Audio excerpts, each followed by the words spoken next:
오늘 31일이죠. 재개되는 이 공매도에 대해서 좀 깊이 있게 이야기해 볼까 합니다. 공매도가 재개되면 어떤 종목들이 타깃이 될 가능성이 높은지, 그리고 이에 따른 시장의 영향을 살펴보도록 할게요.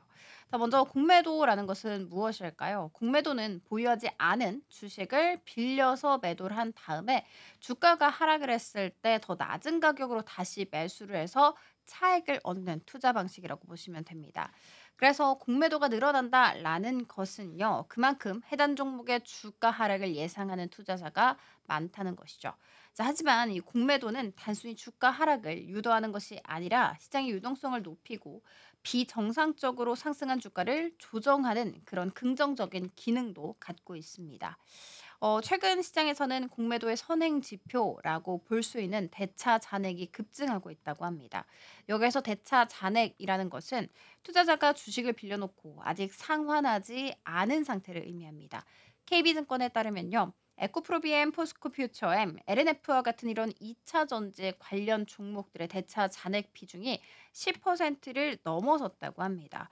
그리고 HLB라든지 에코프로 머티, 컴투스, 엔캠 등의 종목도 대차 잔액 비중이 5%를 초과를 하면서 꾸준히 증가하는 모습을 보였다고 합니다. 자, 그렇다면 왜 2차 전지 관련주가 공매도의 주요 타깃이 될 가능성이 높을까요?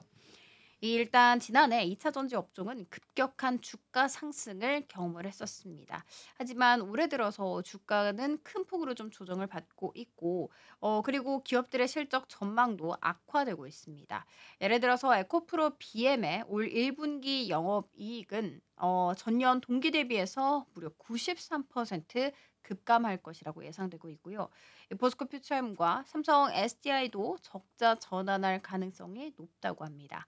실적 기대감이 낮아진 상황이라는 것이죠. 자, 이런 상황에서 높은 밸류에이션 부담까지 함께 겹치게 되면 공매도의 주요 표적이 될 수 있는 것입니다. 이 외에도 게임, 엔터테인먼트, 바이오 업종에서도 공매도 타깃이 될 가능성이 있는 종목들이 있습니다. 카카오 게임즈라든지 아니면 NC소프트 같은 경우에는 1분기 실적 전망이 하락을 하면서 대차 잔액이 늘어나고 있는 대표적인 예외라고 보시면 됩니다. 반면에 공매도가 반드시 악영향만 미치는 것은 아닙니다. 예를 들어서 공매도는 페어 트레이딩 전략에서 활용을 잘 하기도 하는데 같은 업종 내에서 상대적으로 덜 오른 종목은 공매도가 증가할 때 오히려 매수세가 또 붙을 수가 있습니다.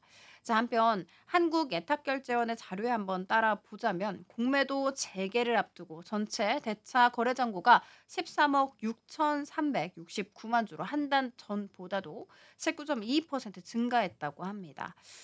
금액으로 보면 55조 8,176억 원으로 무려 15.91% 늘어난 수치입니다.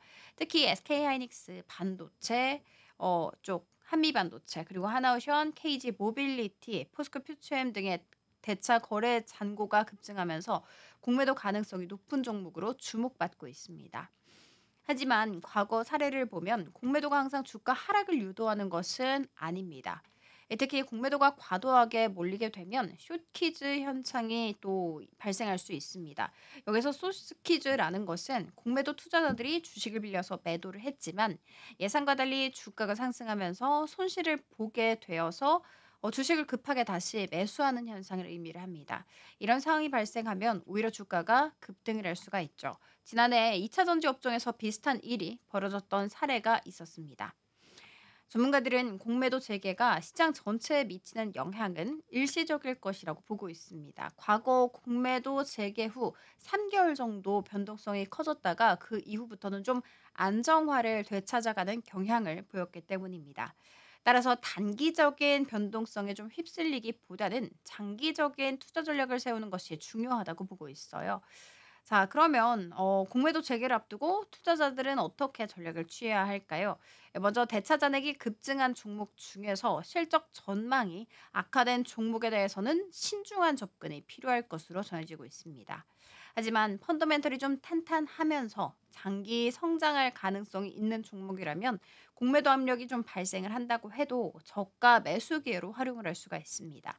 반도체, 자동차, 2차 전지 등 이런 성장성이 높은 업종은 특히 장기적인 관점에서 좀 접근을 할 필요가 있겠죠.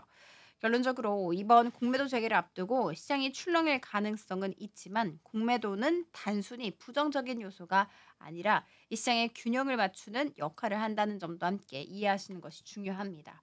다들 신중한 투자 판단으로 성공 전략 잘 짜시면 좋을 것 같습니다.